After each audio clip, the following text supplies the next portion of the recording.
भारत की dairy industry में कुछ बड़ा यूनिक हो रहा है। इतना यूनिक कि जो बाहर के बड़े बड़े डेयरी ब्रांड्स हैं जो दुनिया भर में खूब पॉपुलर हैं, भारत में जैसे ही कदम रखते हैं फ्लॉप हो जाते हैं। ये इसलिए इतना यूनिक है कि दुनिया भर के दूसरे तमाम देशों में जाके देखो, डेयरी इंडस्ट्री में अक्सर हमेशा 2 या 3 प्लेयर नजर आते हैं जिनका पूरा मार्केट पे कंट्रोल होता है। लेकिन भारत की डेयरी इंडस्ट्री इससे काफी अलग काम करती है। भारत के अंदर जो डेयरी इंडस्ट्री है वो बहुत सारे छोटे छोटे प्लेयर से मिलकर बनी है। भारत पूरी दुनिया के अंदर सबसे बड़ा मिल्क प्रोड्यूसर है। पूरी दुनिया का 24% दूध भारत में ही प्रोड्यूस होता है। कंपैरिजन के लिए अगर आप देखो तो यूएस, चाइना और यूके को अगर मिला भी दो ना, उससे भी ज्यादा अकेले सिर्फ भारत दूध प्रोड्यूस कर देता है। और कंज्यूम करने के मामले में भी देखो, तब भी भारत दुनिया में नंबर 1 पे ही आता है। ऐसे में मन में एक बड़ा जेन्युइन सवाल उठता है कि भाई, भारत जैसी इतनी बड़ी डेयरी मार्केट में जो दुनिया की बड़ी बड़ी टॉप डेयरी कंपनीज हैं, वो मिसिंग क्यों नजर आती हैं? फ्रांस की जो बहुत बड़ी कंपनी डैनवन थी, वो जब भारत में आई,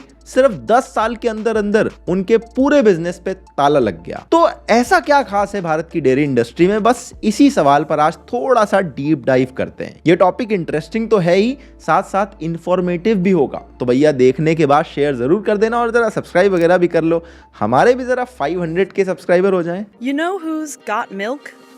India. India is the world's biggest producer and consumer of dairy. 3,50,000 किसान। Dannon opened its own processing plant in Haryana, but less than a decade later, Dannon shuttered their dairy business in India. Asia का सबसे बड़ा dairy cooperative. स्वास्थ्य, स्वच्छ एवं सुखी मवेशी ही dairy विकास की पूंजी है। तो देखो, इस पर्टिकुलर टॉपिक को अच्छे से समझने के लिए ना, सबसे पहले ये समझो कि भारत में जो डेयरी इंडस्ट्री की ग्रोथ है वो कैसे हुई। अगर आप बहुत पीछे चले जाओ और आर्कियोलॉजिकल और जेनेटिक एविडेंस देखने लग जाओ, तो भारत में डेयरी की हिस्ट्री 8000 साल से ज्यादा पुरानी है। इसके बाद इंडस वैली सिविलाइजेशन आई, वहां पर भी ये ट्रेंड जारी था। वैदिक पीरियड में भी अगर आप देखें तो दूध और बाकी जो डेयरी प्रोडक्ट थे, ये भारत की डाइट का एक बहुत इंपॉर्टेंट पार्ट बन चुके थे। लेकिन समय के साथ साथ भारत के अंदर जो डेयरी का प्रोडक्शन था वो उतना नहीं हो पा रहा था। अब देखो, भारत ने पोटेंशियल हमेशा से था, बस जरूरत थी एक प्रॉपर विजन की जो इस सेक्टर को ग्रो करने में मदद कर पाए। और 1965 में फाइनली यही हुआ। नेशनल डेयरी डेवलपमेंट बोर्ड बना दिया गया, जिसके अंदर 1970 में दुनिया भर का सबसे बड़ा डेयरी डेवलपमेंट प्रोग्राम यानी ऑपरेशन फ्लड लॉन्च किया गया। इस मिशन के ना टोटल 3 फेजेस थे। पहले फेज में मुंबई, दिल्ली, कोलकाता, चेन्नई, इन सब जगह डेयरी प्रोडक्शन को बढ़ाया गया। फेज 2 जब आया तो उसमें 147 अर्बन एरियाज को इसमें इंक्लूड कर दिया गया। और जब फेज 3 पर हम पहुंचे तो भारत के ऑलमोस्ट 15,000 विलेजेस और 200 से ज्यादा मीडियम साइज वाले अर्बन सेंटर्स में मिल्क को कैसे प्रोक्योर करना है, उसको कैसे प्रोसेस करना है, कैसे मार्केट करना है, इन सब का बड़ा नेटवर्क डेवलप हो चुका था। और इतने मैसिव मिशन का फायदा ये हुआ कि भारत जो एक टाइम पर दूध की कमी से जूझ रहा था, वो दुनिया भर में दूध सप्लाई करने लगा। और इस मिशन का इंपैक्ट देख के इसे व्हाइट रेवोल्यूशन बोला गया। अगर आप समय में आगे चल के 1998 पहुंचे तो आप देखेंगे कि भारत यूएसए को पीछे छोड़ के दुनिया का लार्जेस्ट प्रोड्यूसर बन चुका था। अब इस टाइम पर 91 वाले लिबरलाइजेशन रिफॉर्म हो चुके थे, तो आइडियली तो फॉरेन कंपनीज की यहां पर लाइन लगी होनी चाहिए थी, लेकिन ऐसा हुआ नहीं। और आज भी अगर आप देखो, जो मेजर बड़े बड़े फॉरेन के डेयरी ब्रांड्स हैं, वो भारत में आने से पहले भैया 2 बार सोचते हैं। और इसके पीछे कुल 3 रीजन है जो मैं अब आपको एक्सप्लेन करता हूं। देखो, सबसे पहला रीजन है, भारत में दूध कलेक्ट करना बड़ा मुश्किल काम है। अब ये बात सुन के आप बोल सकते हो कुछ भी, लेकिन ध्यान से सुनो। मैं कंपैरिजन के लिए सबसे पहले आपको फ्रांस लिए चलता हूं। ये एक बड़ा डेयरी प्रोड्यूसिंग कंट्री है।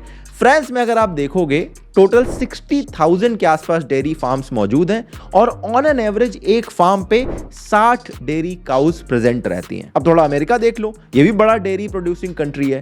यहां पर सिर्फ 36,000 फार्म्स हैं और ऑन एन एवरेज एक फार्म पे 300 से ज्यादा एनिमल आपको मिल जाएगा। अब आ जाओ भारत। अपने यहाँ पे डेयरी फार्मर का नंबर पता है कितना है? 8 करोड़। इनके पास ऑन एन एवरेज 1 से 5 एनिमल के बीच में होता है। यहाँ बड़े बड़े एनिमल फार्म नहीं चलते जहां से आप इजीली दूध कलेक्ट कर लो। इतने बड़े देश के कोने कोने में छोटे छोटे मिल्क प्रोड्यूसर बैठे हैं और इनसे दूध कलेक्ट करना नियर टू इम्पॉसिबल हो जाता है। हमने रिसर्च किया तो पता चला कि दूध जो प्रोड्यूस होता है ना, उसके सेलिंग के अंदर भी बड़े इंटरेस्टिंग नंबर निकल के आते हैं। जितना पूरा दूध भारत में प्रोड्यूस होता है उसमें ऑलमोस्ट जो हाफ मिल्क होता है वो फार्मर्स या उनकी फैमिली कंज्यूम कर लेती है या फिर आसपास वाले उनसे खरीद लेते हैं। बाकी जो हाफ बचता है उसमें 40% मिल्क कोऑपरेटिव वाले खरीद ले जाते हैं। तो प्राइवेट मार्केट के लिए लगभग 10% मिल्क बचता है। तो इसीलिए जब कोई नई फॉरेन कंपनी भारत में आती है तो उसको खरीदने के लिए दूध की अवेलेबिलिटी इतनी कम है और वो खरीदने के लिए भी उसको भारत के कोने कोने में जाना पड़ेगा, जिसका खर्चा इतना ज्यादा आ जाएगा कि प्रॉफिट बनाना नियर टू इम्पॉसिबल हो जाता है। इस पॉइंट के अंदर आपने एक वर्ड सुना होगा, मिल्क कोऑपरेटिव। यही है अगला रीजन जो भारत की डेयरी इंडस्ट्री को सबसे यूनिक बनाता है और ये फॉरेन प्राइवेट प्लेयर्स इस चीज से घबराते हैं। ये कोऑपरेटिव ना बेसिकली एक ऐसा डेयरी बिजनेस है जिन्हें एक पर्टिकुलर एरिया के डेयरी फार्मर्स मिलके चलाते हैं। ये सारे कोऑपरेटिव्स भारत में सेटअप किए गए थे सो दैट हर एक रीजन, हर एक स्टेट में जो मिल्क प्रोडक्शन है वो एक ऑर्गेनाइज तरीके से हो सके। आप जिस भी ब्रांड का दूध पीते हो ना, ज्यादातर चांसेस हैं कि वो आपके या किसी और स्टेट का एक मिल्क कोऑपरेटिव है। आनंद मिल्क यूनियन लिमिटेड यानी अमूल, ये गुजरात का कोऑपरेटिव है। मदर डेयरी दिल्ली का कोऑपरेटिव है। यूपी वालों ने पराग का नाम सुना होगा, हरियाणा वालों ने वीटा डेयरी, क्योंकि ये दोनों भी अपने अपने स्टेट के कोऑपरेटिव हैं। अरे आप ये वीडियो पॉज करके चार्ट देखो, आपको हर एक स्टेट का कोऑपरेटिव यहां से पता चल जाएगा। अभी कुछ दिन पहले कर्नाटक इलेक्शन में वो नंदिनी वर्सेस अमूल की कंट्रोवर्सी याद है? उस कंट्रोवर्सी में भी दोनों स्टेट के अपने अपने कोऑपरेटिव को लेकर ही सारा झगड़ा था। अच्छा, इसमें एक और इंटरेस्टिंग बात है, आप सारे कोऑपरेटिव्स के अगर आप लोगो चेक करो, आपको कई जगह एक कॉमन ड्रॉप का सिंबल दिख जाएगा। ये कोई कोइंसिडेंस नहीं है, इसके पीछे भी एक प्रॉपर स्ट्रेटजी थी ताकि सबकी ब्रांड आइडेंटिटी एक जैसी लगे। ये कोऑपरेटिव ना बेसिकली डेयरी फार्मर्स को प्राइवेट मिल्क प्लांट वालों के एक्सप्लॉयटेशन से बचाने के लिए शुरू किए गए थे। इस सारे कोऑपरेटिव वाली चीज की शुरुआत अमूल से हुई थी और आज अगर आप देखो तो अमूल और मदर डेयरी सबसे पॉपुलर कोऑपरेटिव आपको दिखेंगे। इस कोऑपरेटिव में भी ना अलग अलग स्टेजेस होते हैं। विलेज लेवल पे दूध कलेक्ट करने का काम होता है, डिस्ट्रिक्ट लेवल पे प्रोसेसिंग का काम होता है और पूरे स्टेट लेवल पे मार्केटिंग वगैरह देखी जाती है। और इसी स्ट्रक्चर के साथ ग्रास रूट लेवल से प्रोडक्शन से लेके उस दूध को बेचने, उसकी मार्केटिंग करने का पूरा प्रोसेस एक बड़े ऑर्गेनाइज ढंग से चलता है। अब चूंकि कोऑपरेटिव फार्मर्स के सपोर्ट के साथ चलते हैं इसीलिए बड़े टाइटली ऑपरेट होते हैं, तो इनके बीच में से कोई फॉरेन प्लेयर आ जाए ये लगभग नियर टू इम्पॉसिबल हो जाता है। अगला पॉइंट है कल्चरल बैरियर। देखो, बाहर की कोई भी कंपनी जब भारत में आती है तो यहाँ पे जो कल्चरल सेंटिमेंट फॉलो किए जाते हैं उनको तोड़ना थोड़ा मुश्किल हो जाता है उनके लिए। देखो, अमूल और मदर डेयरी जैसी जो कंपनीज हैं वो यहाँ के लोगों के लिए बड़ा फेमिलियर नाम है। इनके प्रोडक्ट को लोग ट्रस्ट करते हैं और दूध का बिजनेस सबसे ज्यादा ट्रस्ट पे चलता है। आज भी आप देखते होंगे लोग दूध ओपन में खरीदते हैं अपने जान पहचान के लोगों से, क्योंकि ट्रस्ट फैक्टर बड़ा स्ट्रांग है। दूध और इसके जैसे जो बाकी डेयरी प्रोडक्ट हैं इसमें मिलावट का सबसे ज्यादा डर रहता है, इसीलिए लोग एक बार जिस ब्रांड का सामान पकड़ लेते हैं उसको चेंज करवाना थोड़ा सा मुश्किल हो जाता है। और इससे भी ज्यादा इंपॉर्टेंट इस बात की है कि भारत की जो मार्केट और जो पूरे डेयरी प्रोडक्ट जिस तरह से बिकते हैं वो यूएस या बाहर की कंट्रीज से काफी अलग है। यूएस में योगर्ट, बटर, चीज बहुत बिकता है, भारत वाले लोग घी, दूध और दही खाने वाले हैं। अब डैनवन भारत में आई थी, इन्होंने यहाँ पे आके क्या बेचना शुरू करा?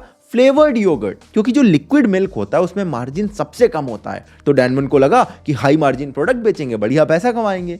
उन्होंने यूएस वाला पूरा मॉडल यहाँ कॉपी पेस्ट कर दिया और पूरी तरह से फेल हो गए। इसीलिए एक बार को लोकल प्राइवेट कंपनी चल भी सकती, जैसे नमस्ते इंडिया चल गया था, कंट्री डिलाइट वालों का बिजनेस बढ़िया चल रहा है। लेकिन फॉरेन ब्रांड वाले जो भारत का कल्चर ना समझ पाए उनके लिए यहाँ पे सक्सीड करना तो भैया नियर टू इम्पॉसिबल है। मुझे पर्सनली बताऊं तो अपने देश की जो पूरी डेयरी इंडस्ट्री जिस तरह से चलती है वो बहुत यूनिक और इंटरेस्टिंग लगता है, इसीलिए मैंने सोचा कि भैया आपको भी बता दूं। अब आपको वीडियो जैसा भी लगे कमेंट में बता देना, ना समझ में आए तो कुछ भी कमेंट कर देना यार, वीडियो का एंगेजमेंट बढ़ेगा तो ज्यादा लोगों तक वीडियो पहुंचेगी। नए हो तो सब्सक्राइब कर लो, ऐसी और मस्त मस्त वीडियो मिलती रहेगी। मैं मिलता हूं आपसे नए वीडियो में, तब तक के लिए अपना ध्यान रखिएगा। जय हिंद, वंदे मातरम।